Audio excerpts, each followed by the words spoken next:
every story appears ordinary till you see the core side of it. And what you're looking for is the story behind the news. We bring it to you from Lagos, the commercial capital of Nigeria. Giving you all sides and political stories round the clock. Every detail from the start line to the final whistle. CoreTV News, expanding your view.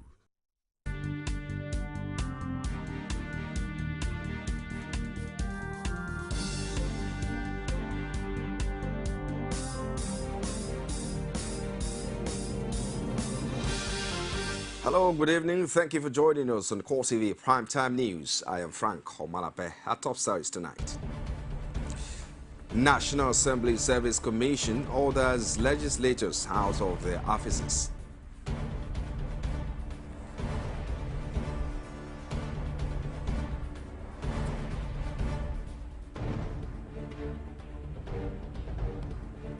Also in this program, the Nigerian police unveils plans to withdraw police orderlies from unauthorized persons nationwide.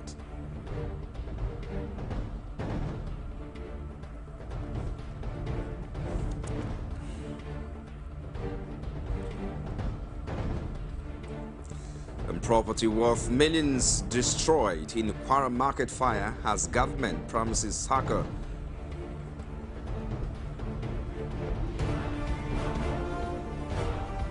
Outside Nigeria, Iran-backed Shia militia have been ordered to retake the Iraqi city of Ramadi from Islamic State militants who took over the town on Friday.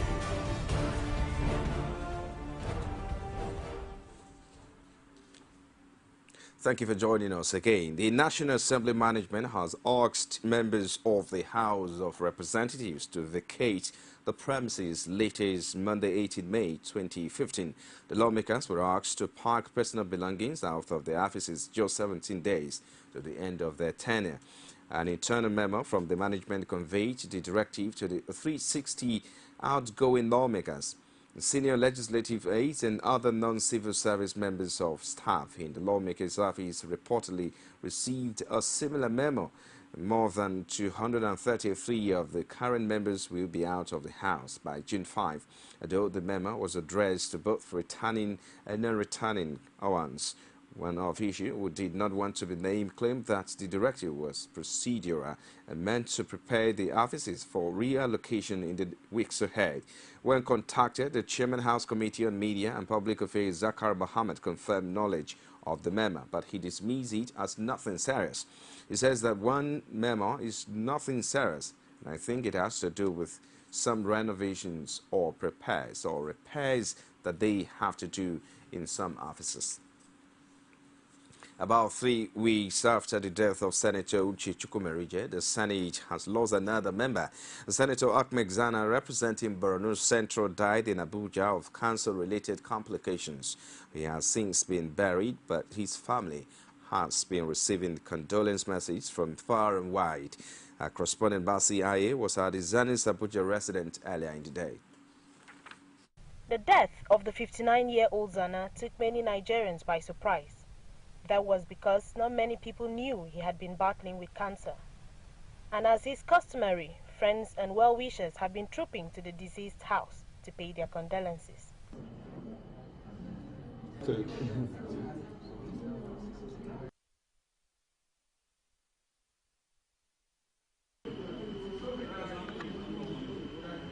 But his wife and children are the most affected, as is usually the case in such circumstances.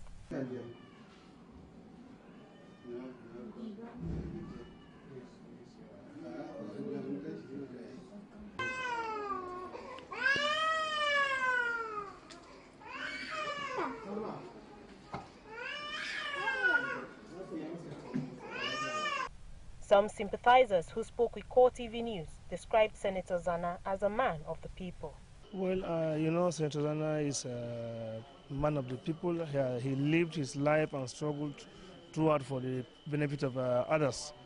So it's not only a loss to the family directly, his colleagues, but also to the entire state and the community he lived in. He was a highly respected elder in our state, in the nation at large. Really, we have lost a gentleman who has heart of his people, who is in midst of his people. That's why he was even re-elected as a second-time senator to represent our zone in Borno State. But this man is wondering what will happen to the late senator's widely acknowledged advocacy for the Northeast. He was not happy with the level of some kind of security infraction in the northeast part of the country, that's Borno State, Maiduguri. And I think when the offension was loud that there were so many violations of the right of the people in that area, he rose to the occasion. He has to make sure that at least the interests of the people of that state is being protected. The man, Ahmed Zana, may be no more, but his legacy, as attested to by many, will remain on the sands of time. Basiai, CoreTV News, Abuja. Meanwhile, President-elect Muhammad Buhari has described the late Senator Ahmed Zana as a remarkable human rights activist who frequently spoke in defense of the oppressed people. In a message of condolence issued in Abuja by his media team, Buhari said he was marveled by Zana's tenacity in defense of his opinions over issues affecting the interests of the people of Borno State. According to Buhari, the late Zana was an extraordinary, courageous politician who constantly stood by his convictions. The president-elect noted that Zana was not a typically selfish Nigerian politician who put his interests before his people. Buhari said the deceased will always be remembered for these rare virtues among Nigerian politicians, adding that other leaders should emulate his selflessness. A former Vice President Atiku Abubakar has described the late Senator Ahmed Zana as one of the greatest grassroots politicians he had ever met in the course of interacting with Nigerian leaders. The former Vice President, who was reacting to the death in a statement issued by his media office in Abuja, said he was amazed by the level of zeal and sincerity with which Senator Zana had represented his people at the National Assembly. Atiku, who recalled his personal closeness to the deceased, said even Zana's worst enemies won't deny the passion with which he had served his people actively as a senator. The former vice president regretted that the senator died at a point when the APC needed his valuable experience and advice in the course of implementing its change agenda. The Kaduna State Governor-elect Nasir El-Rufai says it will be a wishful thinking for anybody to believe that he will share public funds to individuals or groups in the state after May 29. The governor-elect made this statement while receiving members of Kaduna People's Association and the Arewa House in Kaduna. He insists that his administration would not condone the sharing of public funds to anybody in the name of Godfather or group, no matter how highly placed. El-Rufai says the state resources will be judiciously utilized for the development of the state and the people. This was just as the governor-elect said that the debt profile of the state would run into 100 billion naira before the May 29 handover date. El-Rufai noted that as the administration of the People's Democratic Party ended in May, both at the federal and state levels, what both the president-elect Muhammadu Buhari and himself needed was prayers from Nigerians to succeed. The former minister of the FCT added that the government of President Goodluck Jonathan and that of Governor Mukhtar Yero had become so bad that they had to obtain loans to pay salaries. According to El-Rufai, Nigerians should stop congratulating him and the president-elect, but should rather pity them and pray for them to succeed because of the bankrupt economy they will inherit. And now Kaduna State Governor-elect Nasir El-Rufai among the vowed to go after anyone who indulges in last-minute looting of government funds. He issued the threat in the aftermath of claims by lawmakers elected on the platform of the All Progressives Congress that Governor Mukhtar Yero is seeking approval to spend 2.744 billion naira Shopee funds.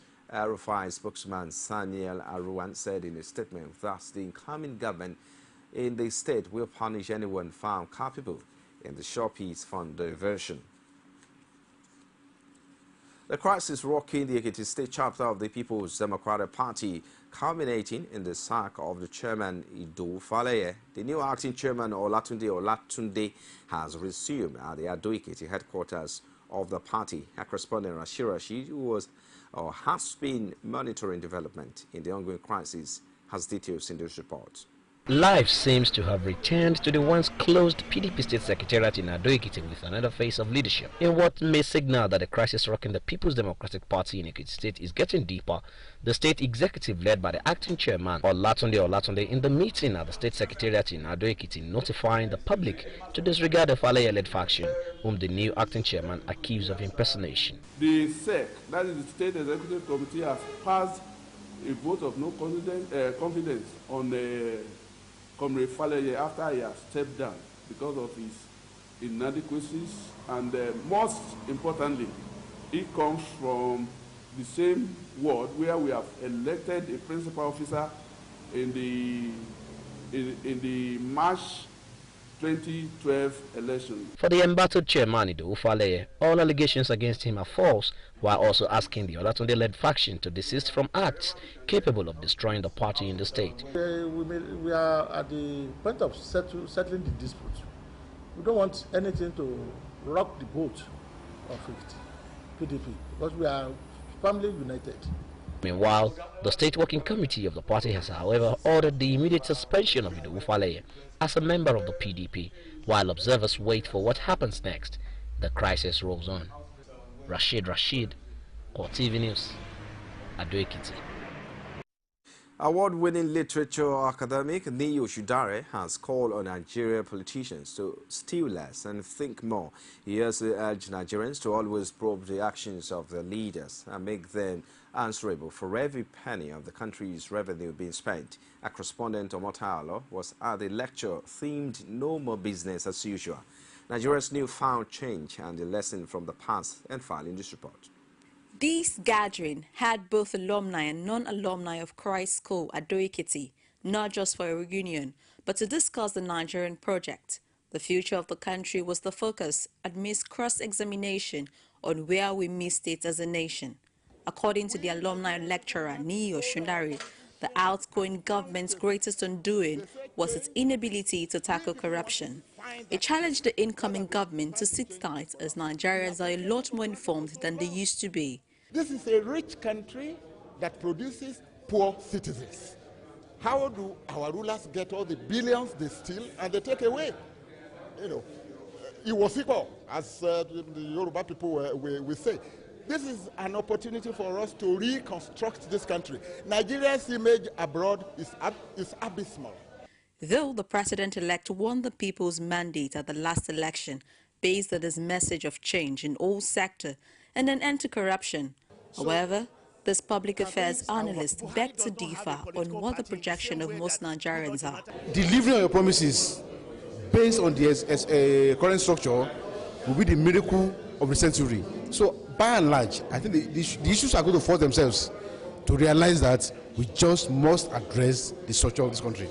Buhari does not have a political party in the same way that Goodluck Jonathan had no political party. Both of them are going to have to model through. And how they model through is what we are discussing when we are talking about the transition. Real political parties will by now have given you a clear picture of where they are going. The fact that they have not done so is a matter of, makes it a matter of luck. That is to say, if we are lucky and Buhari has really become born again, then we might get away from it. But Shudare therefore stressed on the role of the citizens in making the next dispensation of governance worth the while. We must arrest them with our conscience and then arrest them with our action.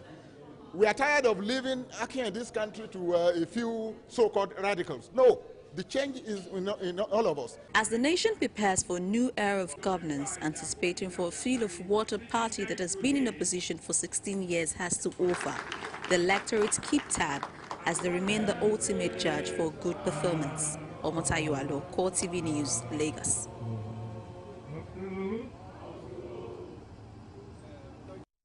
Outgoing President Goodluck Jonathan and his wife Patience bade farewell to worshippers at the Aso Village Chapel and used the opportunity to ask anyone they may have hurt for forgiveness. The president said at the farewell service that all his actions were in national interest, but he knew that some people may end up being affected indirectly. He also said he has every reason to be thankful for the 8 years he spent at the presidential villa, first as vice president, acting president, and president. Definitely one is not perfect. We have done certain things that probably we didn't have done that way. But we did not do things deliberately. So for those who have offended, it was not deliberate. It was circumstances of the office. So we also plead that those who should forgive us. We think we have done our best.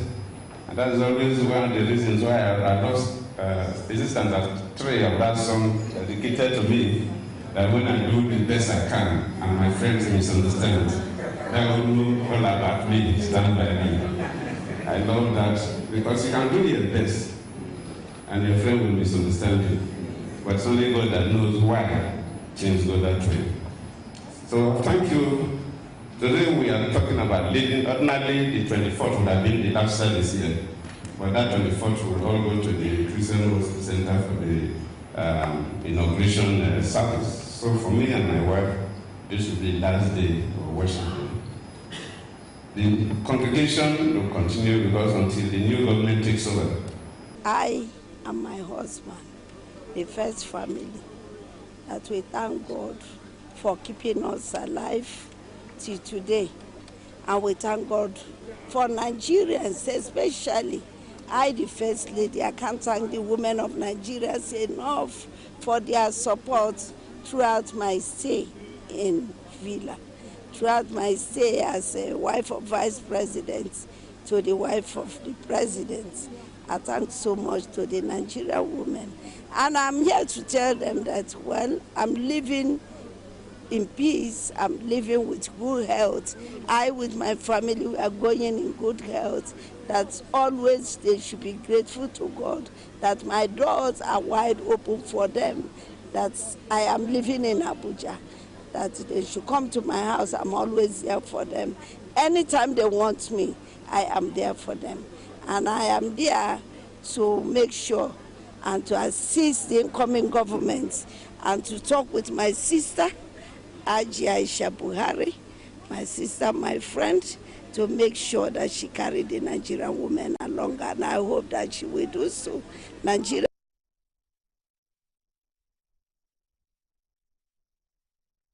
You're still watching CoreTV Primetime News. After the break, the police authorities have unveiled plan to set to withdraw orderlies from individuals who are not entitled to them. We'll bring you details after this short break. Stay with us. Women share the most amazing thoughts on national issues, and they do it passionately. For most men that are educated, that are exposed, will see nothing to it. The population and the level of poverty made me cry. No infrastructural development whatsoever. And you tell me Lagos is working? That was an accident, and it was a one-off thing. Other than that, there has never been any situation in Nigeria where a Nigerian attacked anybody just because of where they came from. Sharing the adorable word of women in politics every week, only on CoreTV News. If you just joined us, this is CoreTV Primetime News, reaching you live from our studios. Just a quick reminder of our top story right now. National Assembly Service Commission orders legislators out of their offices.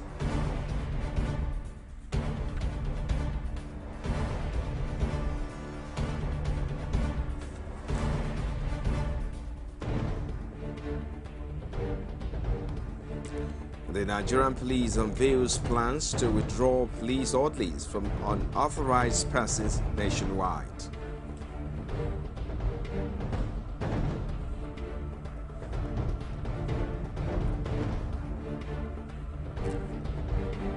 And property worth millions destroyed in Kwara market fire as government promises hacker.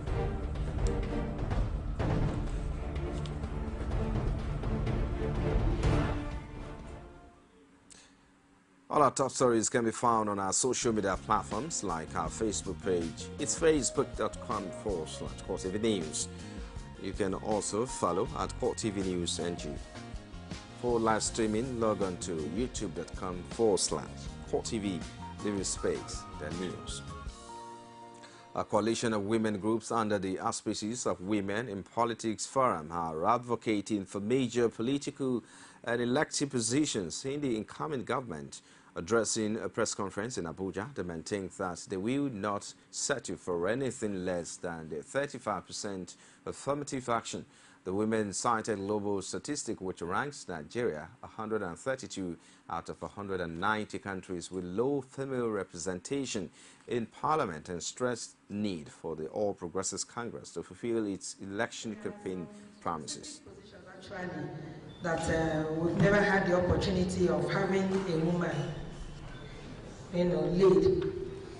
We have the office of the Chief of Staff, we have the office of the Secretary to the Federal Government, we have Minister of Justice and Attorney General of the Federation, the office of the National Security Advisor also, and then, of course, principal officers of the National Assembly. And I'm coming to the question if you have women that can take up that responsibility. My answer here is yes. What we are asking is to have women with capacity.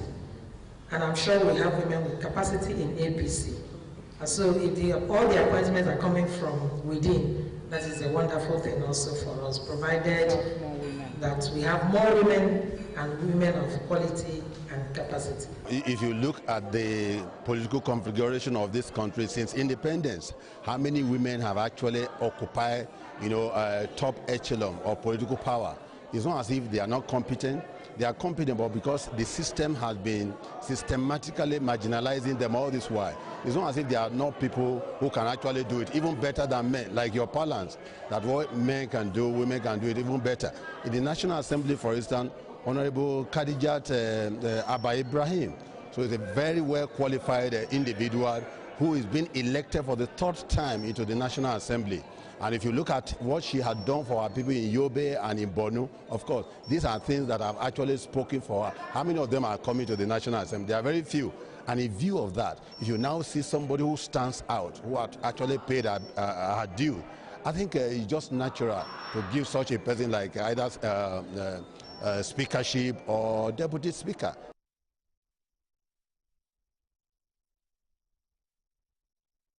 The police authorities are set to withdraw orderlies from individuals who are not entitled to them. Inspector General Police Solomon Arashe disclosed this on Monday while receiving the Corps Marshal of the Federal Road Safety Corps, Boboye Uyeyemi, in Abuja. He explained that the move will ensure that there will be more police personnel for deployment at a time the force is experiencing a shortage of manpower. IG Arashe also affirmed his readiness to collaborate with the FRSC to ensure safer and more secured roads nationwide. And now the police have commissioned 250 handless trucks with which they plan to replace roadblocks across the country. The vehicles, according to Inspector General Police Solomon Arashe, will be used under a scheme tagged Safer Highway Patrol. He also assured Nigerians that they will not be exposed to security threats with the ban on roadblocks. The federal government has therefore decided to provide us with sufficient vehicles so that we can reassure Nigerians that the roads are going to be safer for them despite the dismantling of the roadblocks. So what we are doing this morning is to deploy initially 259 vehicles across all the 37 states of the country, including Abuja, to take over that void, to be able to take the place of the void that we created by removing the roadblocks. And those issues that are repugnant to Nigerians, especially the corruption that are attendant to those things, we've been able to find a way of ensuring that we solve them.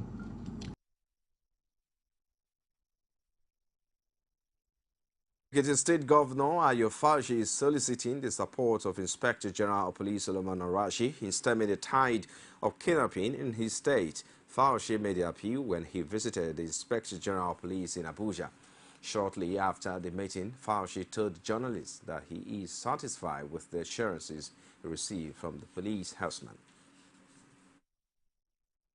I am satisfied And I need to let you know that I am not a policeman. I don't have the necessary experience to fight crime. And the people that has what it takes to fight crime, I have told them, and they've reassured us, reassured me, reassured the Ekiti people. So it's encouraging. And I will go back home now and assure my people that the police is not only doing their best, but they assured us that they will handle the matter perfectly.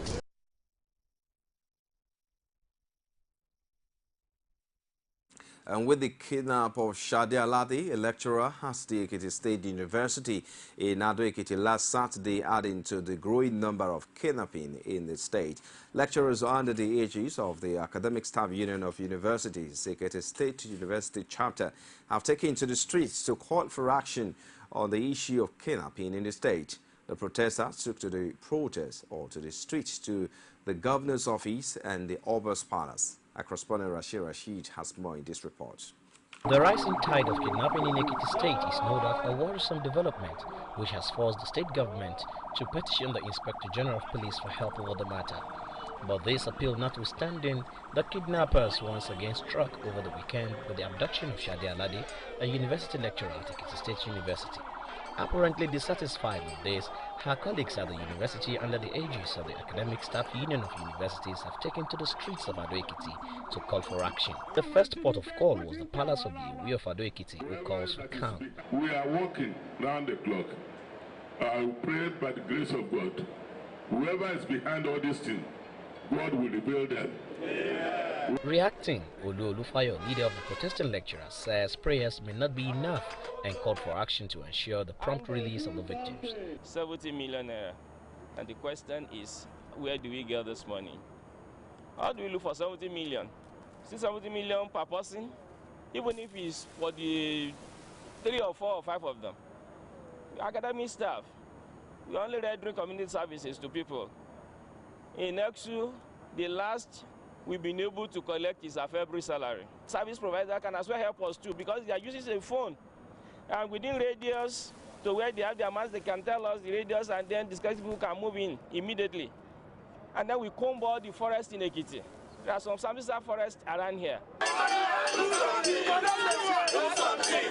At the governor's office, the deputy governor, Lushola Eleka, who was also a lecturer before becoming deputy governor, says the government is doing all it can to curb the menace. His Excellency, the Governor, Dr. Bilifa Rishi, has taken this step of writing officially to the Inspector General of Police, calling for a special attention and special intervention to stem this spate of unwarranted kidnappings. As Ekiti State awaits the arrival of a new police chief, it is hoped that the change of baton will bring a halt to kidnappings and bring home those still in captivity. Rashid, CoreTV News, Ado-Ekiti. And while the police authorities have paraded 11 suspected cult leaders from Edo State, Force Public Relations Officer Emmanuel Ojukwu says another 30 suspects linked to the murder of 123 years Constant Yoha are also in police custody. He maintains that all the suspects have confessed to the crime, but some of them denied involvement in cult activities. A correspondent, Pius Samuel, has more.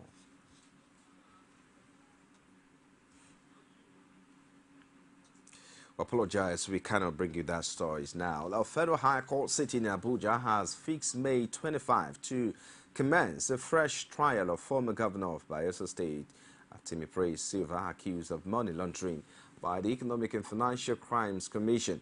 This was after the EFCC rearranged the former governor on fraud charges involving 2.45 billion naira. The commission had accused him of using 3 companies to commit the offenses between 2009 and 2012 as governor of the state. He pleaded not guilty to the all 6 counts when he was rearranged before Justice Evo Chukwu on Monday. Justice Chukwu, however, granted an oral bail application made by Silva's lawyer, Israel Olorundare, which was not opposed by the prosecution counsel John Aineto. Similar charges against the former governor are also pending before Justice Ahmed Mohammed of the Federal High Court in Abuja.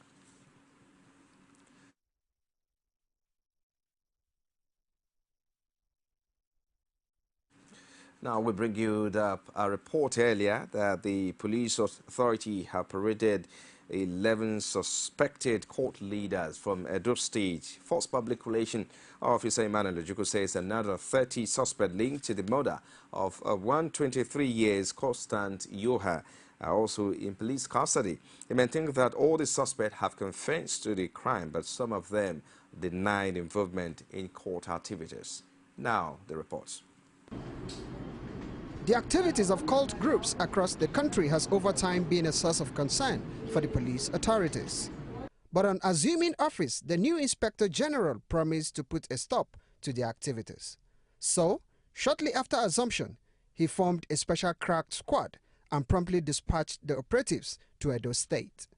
The team arrived in the state on the 11th day of May 2015, and they have succeeded to a large extent in restoring order to that state. This afternoon, I'm presenting to you some persons suspected to have played ignoble roles in acts of terror, vicious inter- and intra-court conflicts that have led to avoidable losses of lives and destruction of property in Edo State. As you will soon find out, the core groups and their membership is not limited to students, but also include artisans, civil servants, businessmen, public office holders, and I tell you, professionals in many areas of life. Among the highly placed suspects in custody are an engineer and a doctor. The police said they were arrested with some exhibits, but some of the suspects denied involvement in any cult activities. I'm very aware that the SIB department of the Edo State Police Command will bear witness on this. I came out to assist them and I made several arrests for them. I have assisted them also. And we were arrested on a Tuesday when I came for a meeting with the Commissioner of Police at Edo State Police Command. So we came out willingly to help the Nigerian police to assist them to ensure that we get this incident. We had the first meeting, and when we came back for the second meeting, we all rounded up, and that's why we found ourselves here. One after the other, the police authorities reeled out the names of the cult groups they belong to. They also listed items recovered from each of the 11 suspects. We have Engineer David Olukoga, 36-year-old, member of Eye Confraternity. We have Dr. Salako Adebowale, aged 43. His core group is called Black Axe Confraternity. We have Osunde Aibedo, age 48, also of Black Axe. We have Ahuan Orlando, age 39, also of Black Axe. We have Uche Chukwuka, age 36, member of Eye Confraternity. For now, the suspects are in custody in Abuja, but the police authorities say they will be charged to court after investigations. Pius Samuel, CoreTV News, Abuja. The case of alleged wrongful dismissal brought against the Economic and Financial Crimes Commission at the National Industrial Court by two of its former employees, Julius Ibikaku, former Assistant Director, Legal and Prosecution, and Michael Nzekwe, a prosecutor in the same department, could not hold on Monday. Justice Babatunde Adejuma, who is presiding over the matter, has fixed May 21 for further hearing. Ibekaku and Nzekwe were dismissed by EFCC for desertion, but the duo are contesting their dismissal by the commission, which according to them did not follow due process. They are praying for an order of the courts to reinstate them. And now, Federal Capital Authority said over 8,000 tons of solid waste has been collected and disposed at the designated dump site in Abuja between January and March 2015. FCT Minister Bala Mohammed disclosed this on Monday after the operations briefing section in Abuja. The minister revealed that in the month of March 2015 alone, a total of 23,000 865 tons of solid waste was collected and disposed at designated site. Mohammed revealed that the total healthcare and special waste collected during the period between January and March 2015 was 1.7 tons. He added that in order to ensure full coverage to the FCT, his administration has established new enforcement posts at Kado District, Aya Olusegun Obasanjo Way and Nnamdi Zikwe Way by the railway crossing. It's still CoreTV Prime Time News. After this break, we'll bring you business news, sport and other stars. Join us again. Every day of the week will bring to you divergent views on news making the headline. If people who commit crime are being rewarded with national honors, with national appointments, then where are we going in this country? It's not about whether it was Jonathan or whether you are going to have a Buhari. It's the kind of political structure we run.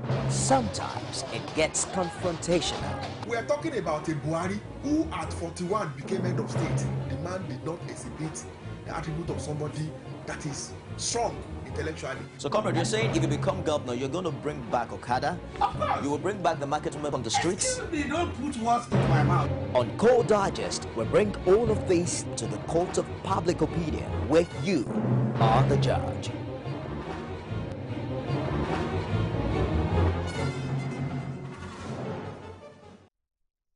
And in business now, the Monetary Policy Committee meets May 18 and 19 in Abuja. In March, the committee's statement concluded that it was still assessing the impact of previous monetary policy decisions in November and February. The scrapping of the retail Dutch auction system and the CBN's many administrative measures have helped the naira exchange rate on the interbank market at 199 naira per US dollar. The MPC could therefore argue that its game plan has worked. However, analysts do not expect a change anytime soon until July.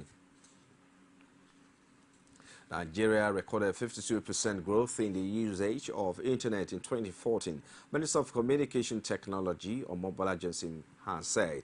This was made known at a press briefing to mark the 2015 World Telecommunications and Information Society Day and the 150th anniversary of the International Telecommunications Union in Abuja on Monday.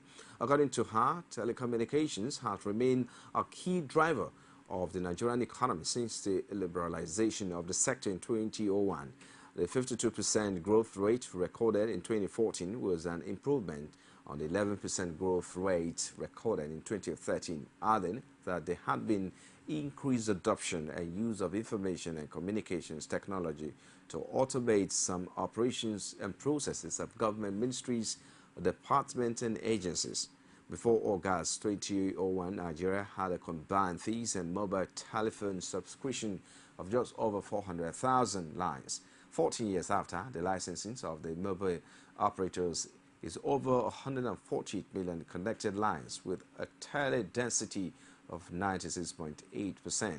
To further deepen the use of penetration of broadband to communities across the country, Mobala Johnson said the National Frequency Management Council has approved the allocation of portions of radio frequency spectrum to Nigerian communication companies. The Securities and Exchange Commission sectors is to hold a series of long lectures on investment, finance, capital market education at the 2015 batch orientation camps of the National Youth Service Corps in 31 states of the Federation, including Abuja. The series entitled Opportunities in the Nigerian Capital Market will hold simultaneously in NYSC orientation camps across the country on Thursday, May 21. This was made known by the head investor education sect, Obi Adidu. According to Adidu, it is in furtherance of the market development mandate of the SEC and is aimed at raising the bar of capital market awareness among the vital public that are members of the NYSC. Displaying that the series was also in line with an existing capital market awareness partnership between the Security and Exchange Commission and NYSC, on which basis the Corps extended an invitation to a 2015 batch orientation camps to the SEC. Now, President Goodluck Jonathan has relieved the Executive Secretary, Chief Executive of the Nigerian Investment Promotion Commission, Saratu Maro, of the position. A presidential spokesman, Ruben Abati, disclosed this in a statement issued in Abuja. No reason was given for the decision, but added that the president has since named Uju Aisha Hassan Baba as replacement. The new Executive Secretary of NIPC previously served as Director General, Legal Aid Council of Nigeria, Attorney General, and Commissioner of Justice in Anambra State, and Director of Legal Services in the Federal Ministry of Industry, Trade and Investment. And in sports now, referees for Niger Republic have been picked by the Confederation of African Football to take charge of the 2017 Africa Cup of Nations qualifier between Nigeria and Chad BU for next month at the Ahmadu Bello Stadium, Kaduna. That's in sport, but just before we go into sport, let's go back to Sabena Izoko standing by for stock market report. CoreTV News Stock Market Report. Hello there and welcome to the Stock Market Report segment with me, Sabena Izoku. The equities market on the floor of the Nigerian Stock Exchange ended on a positive note today as the Nigerian All-Shares Index appreciated to 0.99% to close at 34,781.46 basis points. The market capitalization increased to close at 11.81 trillion naira.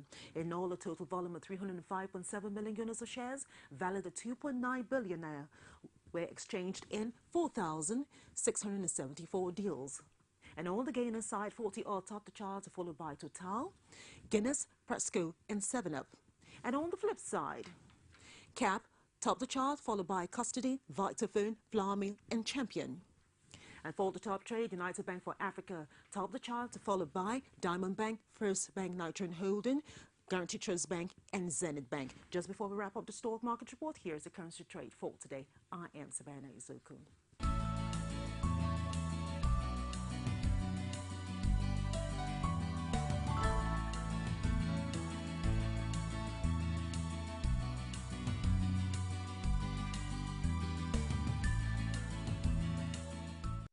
CoreTV News Stock Market Report.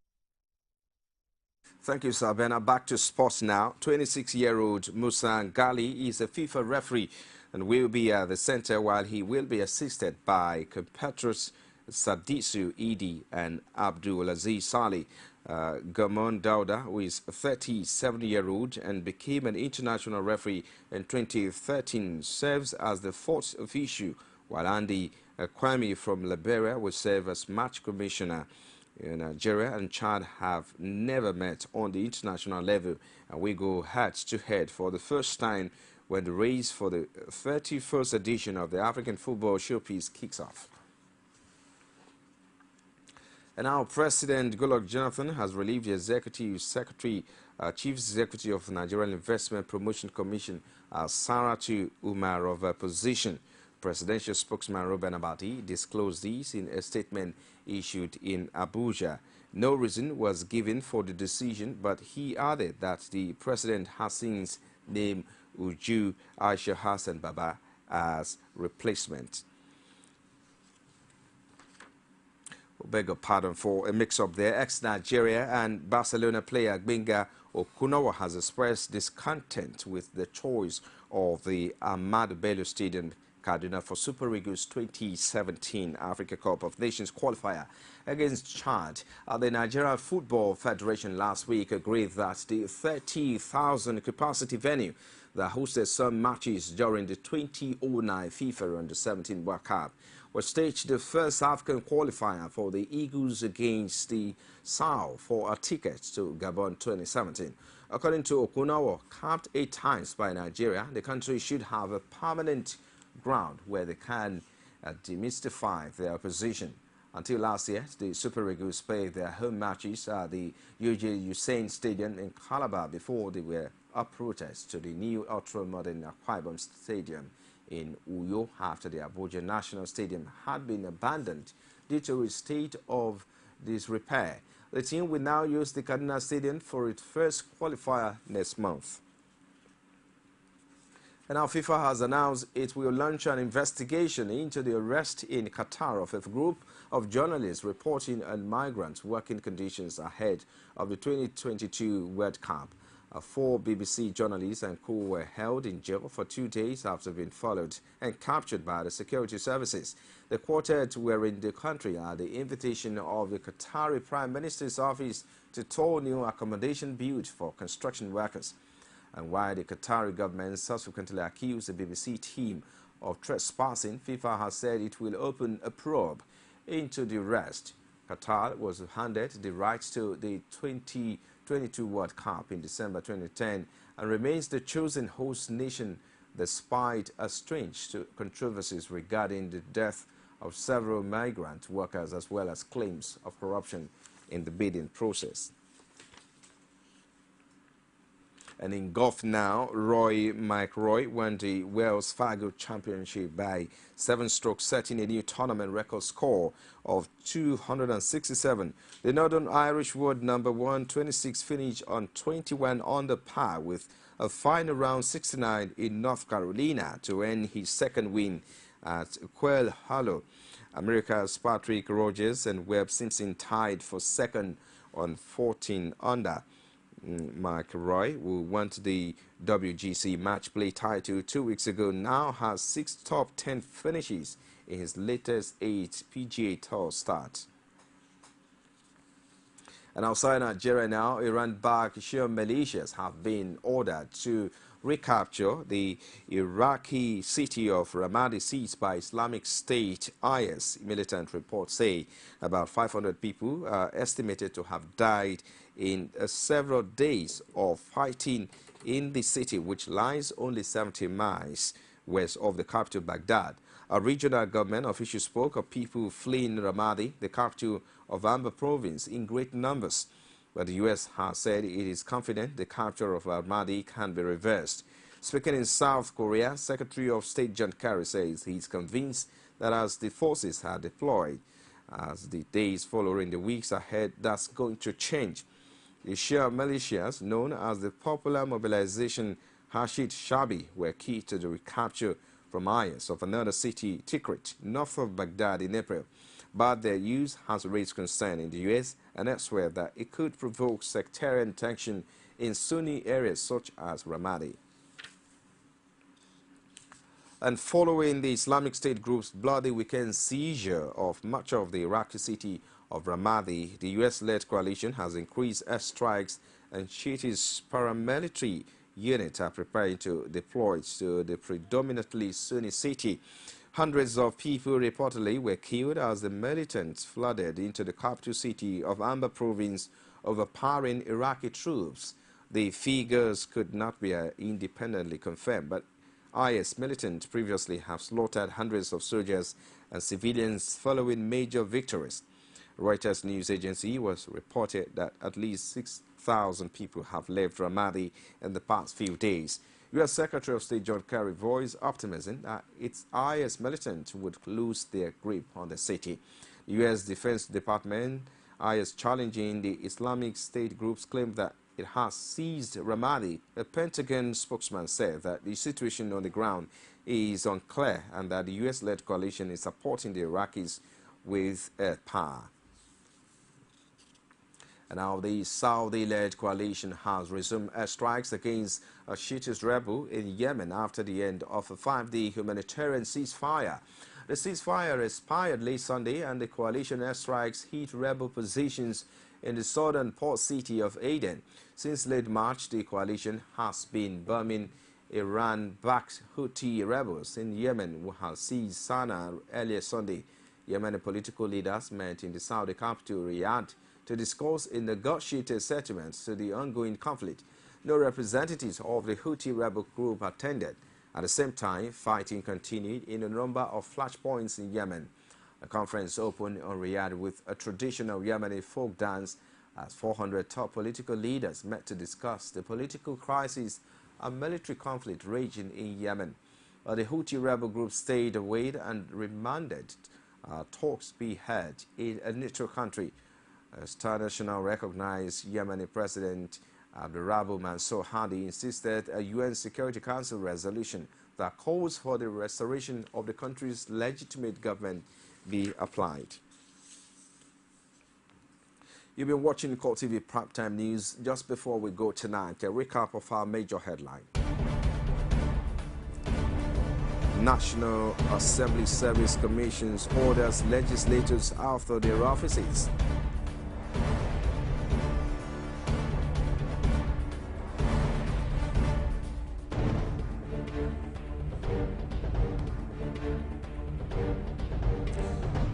We also reported that the Nigerian police unveils plans to withdraw police orderlies from unauthorized persons nationwide.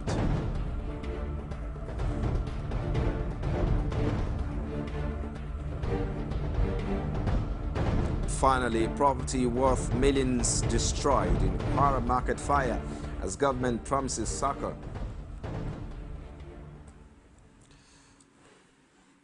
Thank you tonight for being there. I'm Frank Omalape. On behalf of the entire news crew, you have a splendid night.